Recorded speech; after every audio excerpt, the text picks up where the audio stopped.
All right, guys, welcome back to the Eye on the Storm BRAWLNIGHTER Invitational, and we just finished watching a very awesome series between Cognitive Gaming and 2ARC, but Cognitive able to pick up two wins there and having a 2-0 victory going into the finals. Now we've got a different bear, Anna. A golden bear, if you will, Gilly, Oh. because we have the Cal Berkeley Golden Bears versus Team Zeveron, and they're already drafting. They are indeed, so let's hop right over to that because it's basically, the draft is like halfway over. Yep. I do like that Zeveron paying homage here to fans Illidan with that ban of Illidan, of course.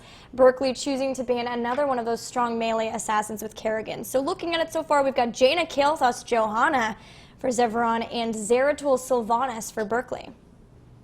We've got Team Blonde and Team Bluish. That's what we've got going on so far. Team Bluish. Man, so Zeveron with very, very strong damage dealers on the outset here with just Jaina and Kael'thas. But of course, the trick will be keeping them alive. They've got Zeratul, who will be looking for constant flanks, constant ganks, trying to pick up one of those two spellcasters. And looks like Berkeley has decided to ban the Asmodean, so they don't want more late game damage from that specialist. Who will Zeveron choose to ban here? Well, they don't have their support yet. Neither team has their supports yet. So they could be looking to deny a particular support that they think is going to be really strong with Sylvanas or Zeratul. But instead, they're gonna ban Abathur, which I think is a really cool ban. What do you think, Gilly? Yeah, we've seen a lot more Abathur Zeratul play lately, and it makes a lot of sense, of course, too, because pushing is so strong on this map. But say, take my Abathur, that's fine. We'll push with Brightwing, Tassadar, and Sylvanas. Interessante. That's going to be really fun. You're right. There's so much push potential. Also a lot of vision potential. We mentioned that the vision needs are a little bit different on Shire, but certainly nothing to be sneered at. Zeveron is going to finish out their team with a Nubarak and Malfurion. And I like that Malfurion pick for a support. I think that the Tranquility is really strong, I've seen, especially when you've got Jaina and Kael'thas underneath it. Yeah, that's a really great pickup for support. I also really like that they have gone with that double warrior composition because they are going to need such a strong front line to try to keep heroes off of the Kael'thas and Jaina. And so they will be able to do that with a lot of stuns, displacements from Johanna's Condemn as well. They've got a lot of potential to do that. But we're really seeing with these drafts the purpose of each of the teams, right? Zeveron's really going to be looking to try to be able to take good engagements by throwing out a ton of damage, just deleting heroes from Berkeley. But Berkeley, while they've got good damage dealers, they're really looking to have great pushes in lanes. They're going to be looking to be very strong in lane, and laning is very important on this battleground because that's where the shrines are at, right? Like, you've got to be able to have the lanes push for you because otherwise it becomes difficult to try to get to the shrines to take them. Absolutely. Yeah, looking at Berkeley, I mean, like you mentioned, sure, they can deal some damage, but it's damage that's generally geared in a different direction than the damage that Zeveron is showing. Zeveron has that kind of traditional burst comp with the two warriors, while Berkeley instead has dual supports, which are also really great laners, meeting up with Sylvanas, who's a great laner, and Zeratul, who's very stealthy. Now, Muradin, of course, just one of those tanks that can continue to take hits upon hits upon hits, and then jump out of harm's way when necessary. Yes, exactly right. He jumps out with the Dwarf Toss, as we saw in the last game, also on Shire. Just an update for you guys in case you're just joining us on in this invitational. We are on Shire, so teams will be looking to pick up those shrines, the Sun and the Moon Shrine. If you can get both, you can channel the Dragon Knight in the middle, put on the Dragon Knight suit, and then be able to deal a ton of siege damage with that. But we are in the game. Let's go ahead and introduce the teams. Absolutely. Well, let's start over here in blue with Cal Berkeley. We're going to have Suppy on Brightwing. Serendipity will play Sylvanas. Zero will be on Muradin. Pandajigu will play Tassadar, and Fan will take Zeratul. And over in the red, we do have Team Zeveron with Mad Timmy playing Malfurion. Faye on Kael'thas. Fury on the Johanna. Cawthon Luck playing Jaina, and playing a new Brack will be Equinox. Yeah, you mentioned, Gilly, how famous Fan is in terms of that Illidan play. A lot of people at Heroes of the Dorm were like, well, if we could just not have him play Illidan, maybe we'd have a chance. But I've heard from Fan, he was like, you know, if people would just deny me Illidan more often, they would see that I can play all sorts of heroes. So we will get to see this Zeratul play this game. Yeah, I mean, he is a beast on all sorts of melee assassins, so I'm sure we'll be seeing some great Zeratul play. But a lot of very aggressive play here in the mid, as we've got almost all team members here. New Brack has gone up to start soaking some of that experience, and we'll see Malfurion go to the bottom and do the same. So we should see Cal Berkeley following suit, moving into those lanes, trying to get some minions taken down, but also maybe some heroes, as they're putting a lot of damage on Fury. Yeah, Fury using that Condemn, pulling everyone from Cal Berkeley in a circle around him. And, you know, that can be useful or harmful. Luckily, Johanna's very good at getting out of dodge, which she did. And she's going to do again here, using that trait to go behind the wall with Faye. Looking at some of the talents, we do have a lot of focus on vision here from Cal Berkeley, who did pick up that Brightwing scouting drone. Mad Timmy, so close to death, will be able to sustain himself with a good regrowth there, staying calm in the face of, well, several members of Cal Berkeley were trying to body block him. But you know, like I mentioned before, we do have scouting drone for that Brightwing. Malfurion not going to grab the same, though. They know that they've got a team built around staying together as a team, so they're going to focus instead about with that Conjurer's Pursuit, just trying to get to the point that they can really sustain and stay in fights for a very long time. And they're even pushing up top, but on bottom, a similar push is going down for Berkeley. Yeah, it's almost a mirror image, actually, on top and bottom in terms of who has the shrine and who is pushing. Both teams, I guess, willing to trade at this point. Yeah, both teams also hitting level 4 there. It looks like both towers will be down on bottom, similar up on top there.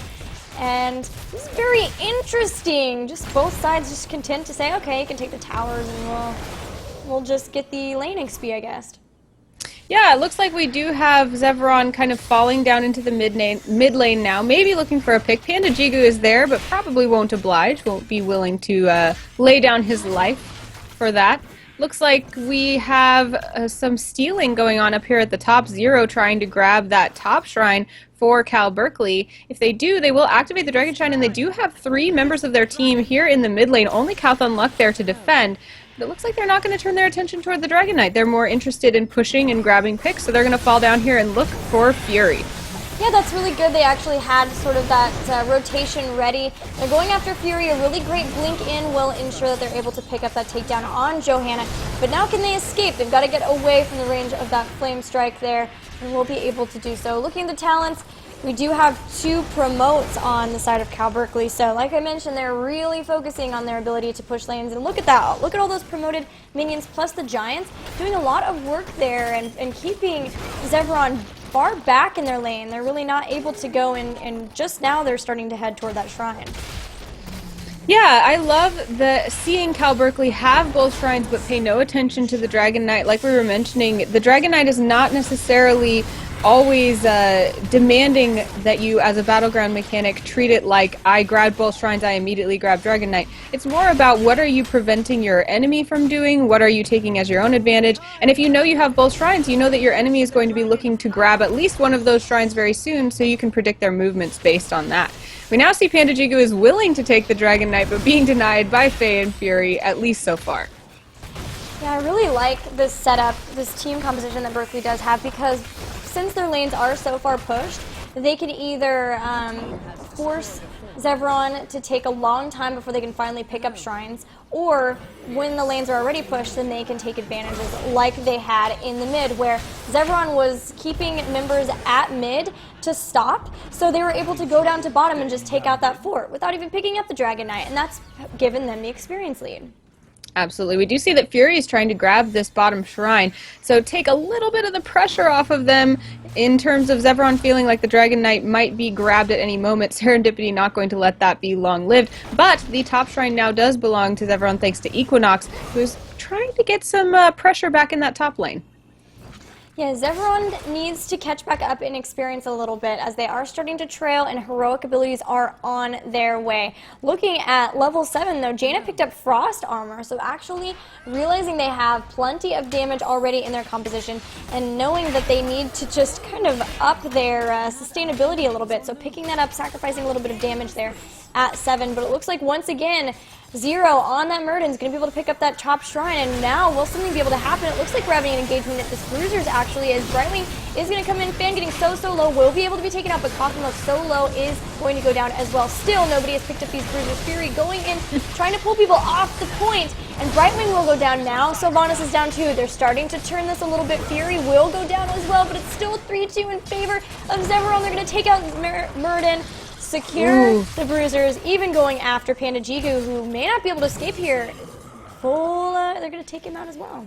Wow, that burrow charge from Equinox, I don't think Panda Jigu expected that. And the fact that I mean, you can see he was just melted down. And so that is a huge hit for Cal Berkeley, who I think may have overcommitted there, really wanting those Bruisers more than maybe they were worth. They will be close to level 10, but their opponents are now halfway through, even more than halfway through, almost to level 11. And so we see a convincing level lead now from Zeveron in this next engagement. Well, they forced out the Tranquility here, and Jaina is very far away from this fight, but a great Gravity Lapse is going to pick up Zero. Remember, though, he's in Avatar form. It's going to take forever to take him out, and now that Archon has come in, dealing so much damage to Mad Timmy, who does not have very many more heals, but Brightwing's also down. So that's at least nice. They've taken down the support on their opponent's teams as well. Equinox will be the next one to follow, and it looks like Cal Berkeley may be able to get a lead up in this engagement. We'll have to see how they choose to keep that lead. Absolutely, we're seeing some pinging go down here at the bottom. Calthunluck is getting body blocked between Fan and Panda Jigu and will fall. It looks like they'll be able to grab that bottom shrine for Cal Berkeley. It'll be interesting to see whether we see a push here in the bottom lane. It looks like instead we're going to see a rotation, the team deciding to stick together for a little while and head toward the mid lane.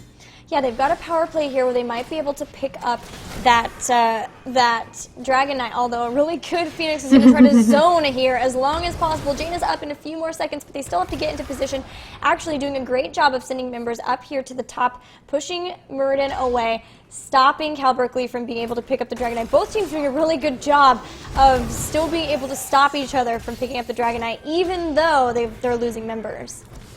Yeah, very interesting. If I'm not mistaken, we haven't seen any Dragon Knights yet in this game. We've seen a couple times where it looked like Cal Berkeley may have the option, and now when it looks like they're really desirous of grabbing that Dragon Knight, it's proving very difficult for them, as Zeveron maybe not as aggressively seeking that Dragon Knight, but certainly able to keep their opponents from grabbing it.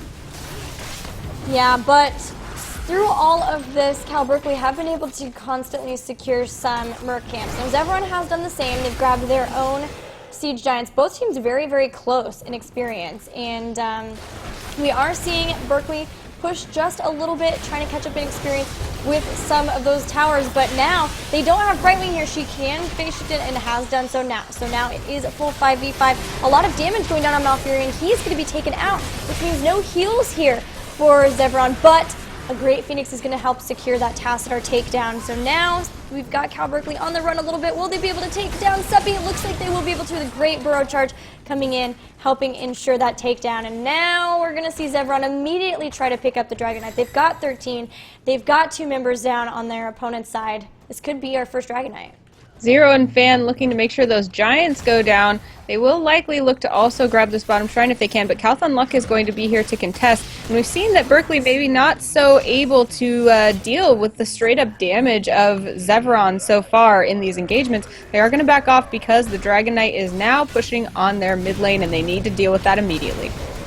Yeah, this is the time. We've seen a very close game so far, but if Zeveron is really able to make this Dragon Knight work for them, this could be the time that we start to see one team really pull ahead, because they can get a lot of experience by taking out structures, and then from there can capitalize on that experience. Fans coming in wants to try to make something happen, while Faye is in the Dragon Knight, maybe a little bit preoccupied with taking down the fort, but everyone from Zeveron so far is cognizant of this, playing pretty safely, standing around, making sure Calthunluck isn't too out of position and an easy target for that Zeratol. Absolutely, and actually when we look at these teams, We see both having 8 takedowns, both having 5 forts, both about a level different in experience, but on the same tier.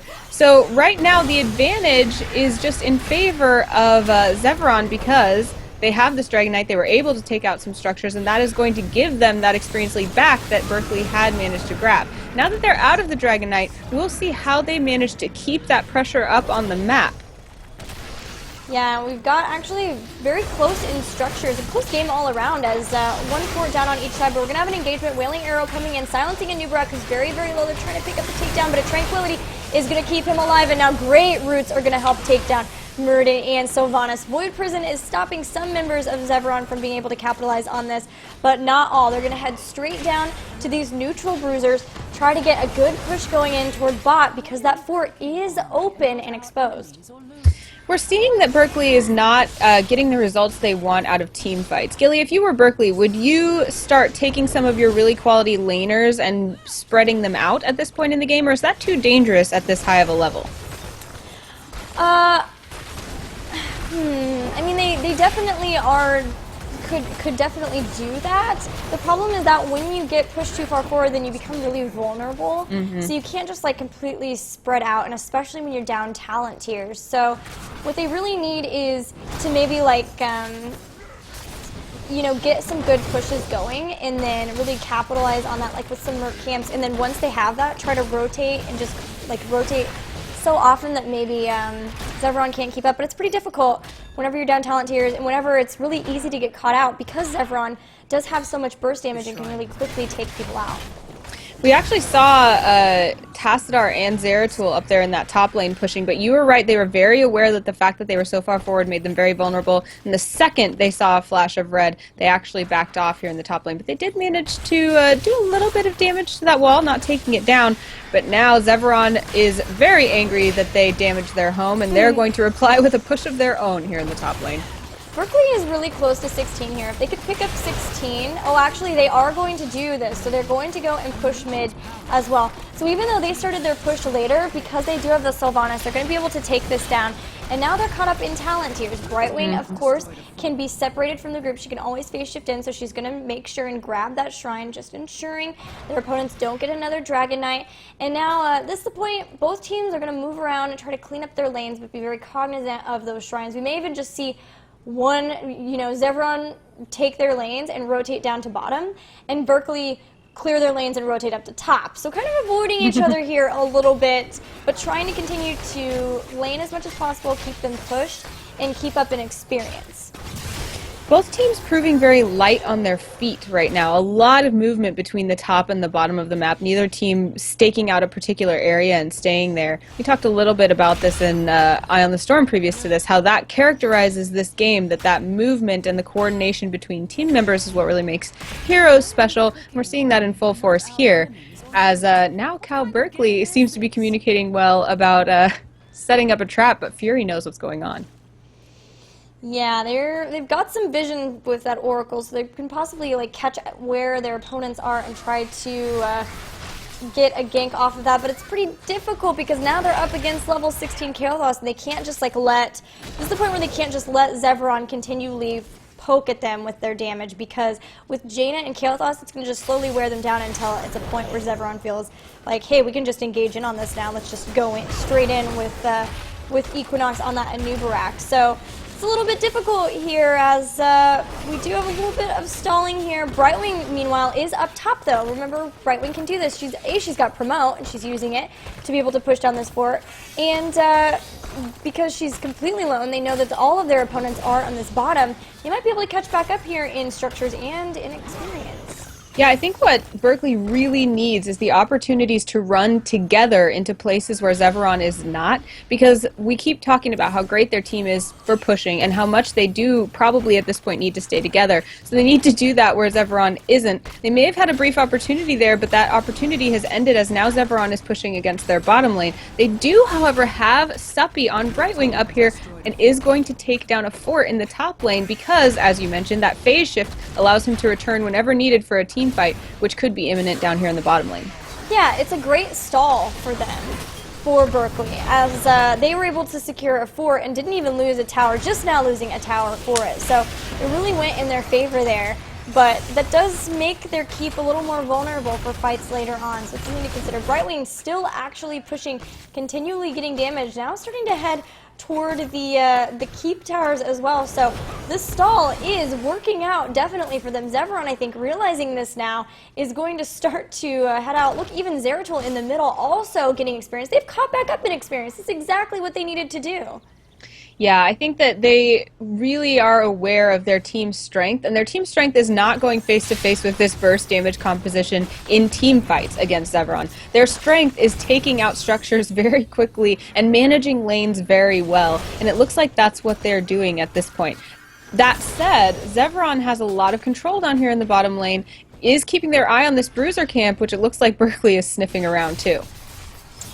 Yeah, we've still got Zeratul in mid, and they're getting actually a little bit ahead in experience. So the laning has just been phenomenal here. The stall tactics, if you will, from Berkeley. But now Zeveron finally going to be able to pick up this bruiser. They're going to have a really good push in bottom, which could cause issues for the Dragon Knight phase, because bottom is where the keep is vulnerable here. There's no towers, no gate protecting it at that. So this is something that they're either going to have to all go down. Yeah, they're going to have to all come down here and try to engage into this, push back the members of Zeveron, who then, even if they get pushed back, they can immediately go and try to pick up shrines in the Dragon Knight. So either way, it's a really good position for Zeveron to be in.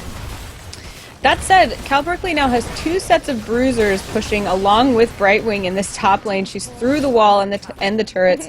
Now is going to start with that tower as well. And she can phase shift back, but she doesn't need to, as Cal Berkeley actually has turned Zeveron around. Zeveron is retreating, but as you said, they have lots of other options of things they can do on the map here in the middle of the map, as they do have that control of kind of pushing Berkeley back into their base whenever they need to. Fury did have to go completely back to try to deal with this push. Look at all of those. I know, there's a ton, which is giving a little bit of time for Berkeley to try to get back out on the map. They're going to pick up this this shrine, and now can they get the Dragon Knight though? I don't think so. We've got 3 members here from Zeveron to try to stop anyone who would try to. And both teams, though, level 20, so Berkeley have done it. They have stuck with with the experience. They've grabbed 3 rewinds. They're going to have polymorphs for days, critterized polymorphs on top of that. So that's going to be really nice. A lot of storm bolts, a lot of bombs as well. And now it becomes, if they do get in a fight, Fan has got to get a good Void Prison. They've got to eliminate somebody in that amount of time, because they just can't deal with the full force of that damage from Kael'thas and Jaina. Absolutely. I wouldn't be surprised if we continue to see Berkeley just trying to stay very light on their feet, moving around and taking advantages where they exist, and not looking to, like you said, just put their faces into that damaging situation. I think that's maybe what we saw be their downfall earlier in the game when they fell behind in experience, is that they were continually getting in five-player engagements with Zeveron, and that's not really what they built their team to do. So as you can see, they're using their team for what it's built to do, now turning their sights against that weakened top lane. 4 members of that team now going up against that fort, actually 5. And so Zeveron is on the chase, and they will come up behind them on that death bridge. So this may be a difficult place for Berkeley to escape. This is going to be scary. All right, Zero's going to go in. Root's already down. Wailing Arrow will be on top of it, but now Suppy taking so much damage, as did Zero. So now looks like we do have Zeratul and Sylvanas, who are both caught. Sylvanas will be not making it out of that. The Banshee is not enough to save her. Fan, however, could blink out, and then of course we have Panajigu on that Tassadar, who's impossible to kill. So they sacrificed 3 members for a keep. I mean, I don't know about this play, because with the Dragon Knight, we're approaching 20. They're going to make a lot happen here. It's still 40 seconds until everyone's back up for Berkeley. I think they didn't mean to trade that hard. I mean, yeah. It's obvious that they knew it was a possibility, but I think that they thought they had time to get out. You know, they were already heading down that bridge when it would have been much more beneficial for them to try and run down the inside of that mid lane, and they didn't. So they just did not have a great awareness of where Zeveron was on the map, which they have traditionally had before. That may have been a really turning point for them in this game, because now Equinox in the dragon suit is against the core. Void Prison will pause him for just a moment, though. It's nice. It was a good Void Prison, but they've got to win this right here, right now, or they are going to lose the game. Coffin Luck is taken out immediately. Faye getting very, very low as well, but this Dragonite is doing so much damage to the core. Shield going to go down on it, trying so hard to stop, but it will not be enough, as we're going to have Zeveron pick up that first game. Wow, what an exciting game with so many possibilities. I mean, like we said, that last little Death Bridge choke probably was a determining factor in this game. Even though it was such a small decision, such a tiny mistake on behalf of the team, it really was what ultimately ended the game. And now Zeveron is 1-0 in the series. Yeah, gosh, I mean, you mentioned the awareness of where their team was, and you're right, like, Berkeley had done such a good job with that in a lot of that mid to late game area. For sure, they did a great job with that because they kind of were able to watch, like, okay, they're all down here. Let's go push mid and top and be able to get a really good push going. We'll catch back up in experience even if they take out these towers. They did such a good job with that. But getting caught there with the bridge, it's kind of unfortunate, really, that the only exposed keep was the one with the death bridge, because guys, if you're new to Heroes of the Storm, bridges are where a lot of dying happens. Don't go on bridges unless you are absolutely sure. It's like bridges and boss pits. Those are the two scary places to be.